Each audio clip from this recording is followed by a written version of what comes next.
One thing that I noticed when I went to my drums, for instance, I'm on tom right now. One thing I did notice is that we had more than one DCA group, or subgroup, if you will, selected for the drums, which might be a problem because if you're routing your drums through two different subgroups, what you're doing is you're giving yourself two potentials, you know, to get tripped up or what have you. Because then if you go to your DCA subgroups and you turn down what is labeled to be drums, and they're still being routed, and they were still being routed through 17 if you want to fade out or zoom out.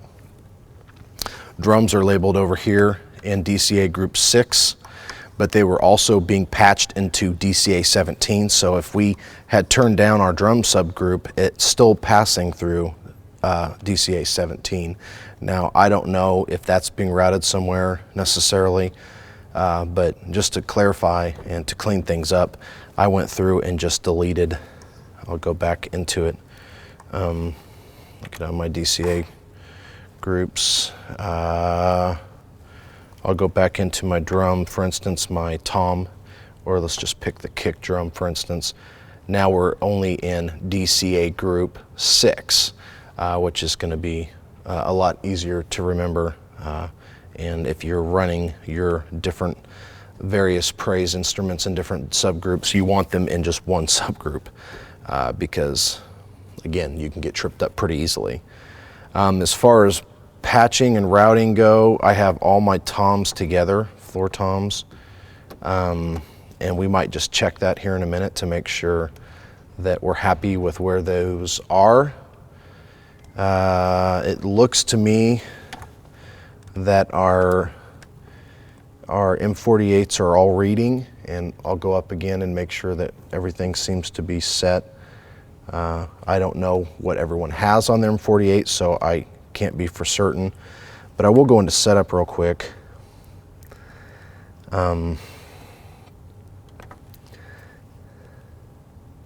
Here's something I talked to Colt about. If you want to zoom in here, this is a little tidbit for you guys. This is something I found to be a problem in the past. What we want to do on our mix options, okay, so where I'm at, oh, I'm sorry. I'm beating up the camera here.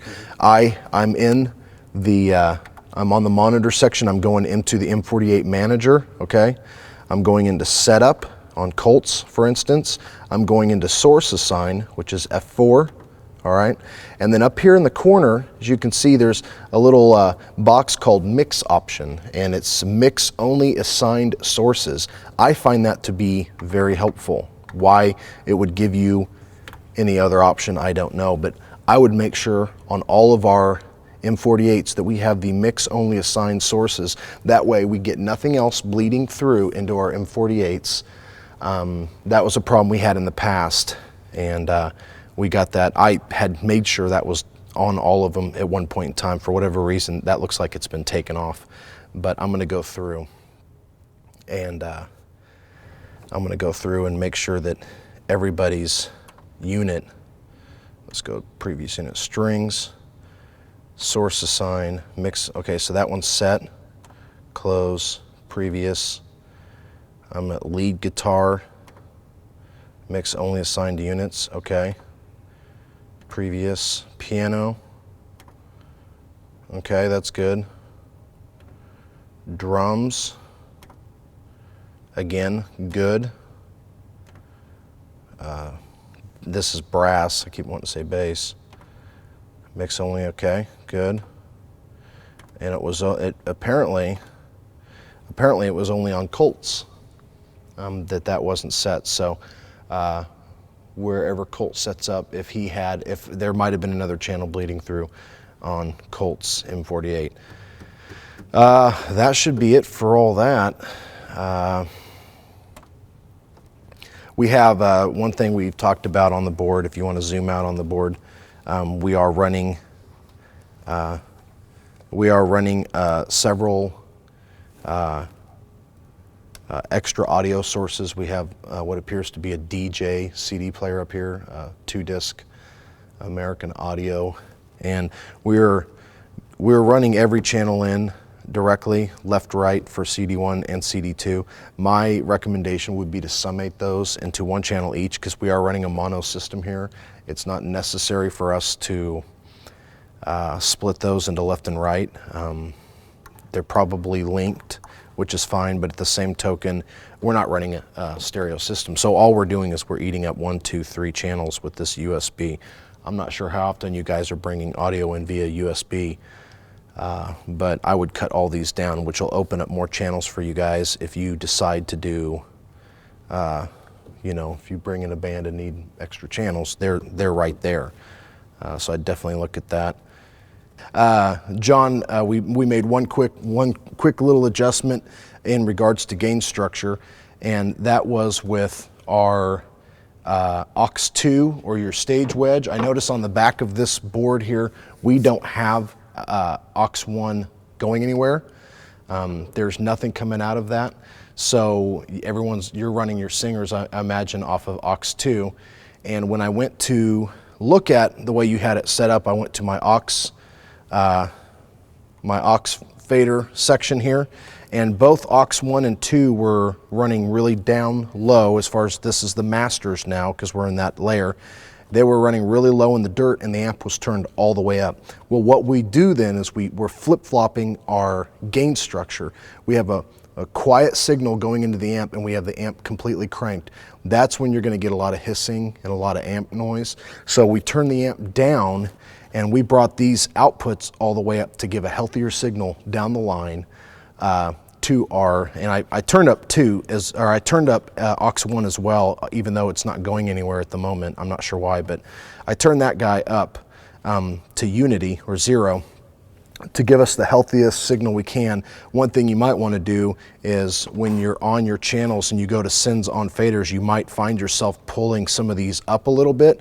Feel free to do that to get a healthier signal coming out of our console into that amplifier, so we're not running that amplifier wide open, because there's no need to do that.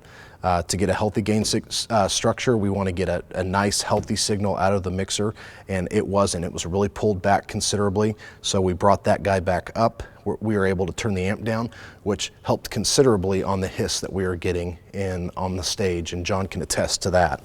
So that's... And then you want to share what we did as far as the drum mics? Oh, the drum mics. Okay, the drum mics, it was real simple. We had 2 mics kind of hovering around the toms, the 2 upper rack toms. One of them was labeled rack tom, but it was plugged into floor tom, I believe. I can't remember exactly. But basically the gist is one of the cables was bad. So what we did was we replaced the cable, moved that mic over to the floor tom. We have plugged it into the right channel, back into basically, yeah, we have kick, snare, and toms, floor toms. Toms is now one microphone split, you know, in the middle of the 2 rack toms, and the floor tom is its own mic, and it is working currently. And it was a bad cable. That mic should have been picking up the floor tom, but so that's what we did. We just replaced the cable and kind of just threw the mics on the kit, and you should be good to go on that. Anything else? Did we rearrange any microphones on the kit? Nope. Okay. I mean, I kind of got the snare mic over the snare a little better, but other than that. Didn't we move the floor? Yeah, I said we moved that. We moved that floor tom mic over the floor tom. Okay. And so we got one mic splitting the upper 2 toms, and then one mic on the floor tom alone. Okay. So the top 2 mics are on the same, or the top rack toms are on one mic, the floor tom's on its own mic. Okay. And there you go. All right. You going? I'm rolling. Okay. One thing I'm going through and I'm looking, and I'm not sure why we're doing this. Again, I'm going back to our DCA groups. We have 8 DCA groups selected here, or assigned. We have pastor as 1, 2 lead, 3 backing vocals, 4 keys, 5 guitar, 6 drums, 7 is a line, and 8 as effects. The problem I'm running into is I see, for instance, Colt on channel 5 here, worship leader. He's in DCA group 2 and in 18, and I don't think that we should have be splitting our DCAs. You guys should just keep it simple. So I'm going to take Colt out of DCA 18, which is unlabeled and theoretically unused, and just keep him in DCA Group 2. Again, red channel is in both.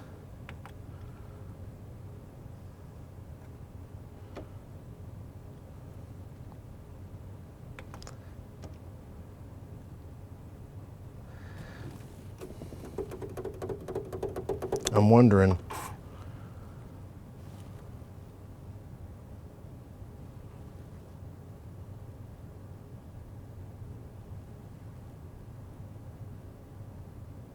yeah, you should be running these because you got effects 1 in aux 11, 12, 13, 14, and 15.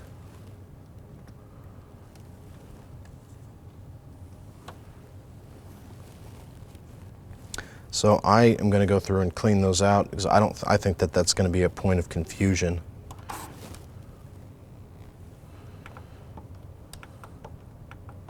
Okay, I can't see the screen. Oh.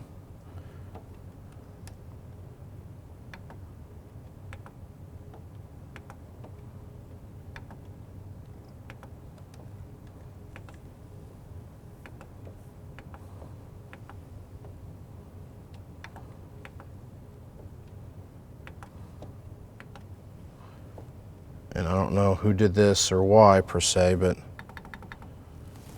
this is bass guitar. Close that out. Oops, no, sorry, go back here.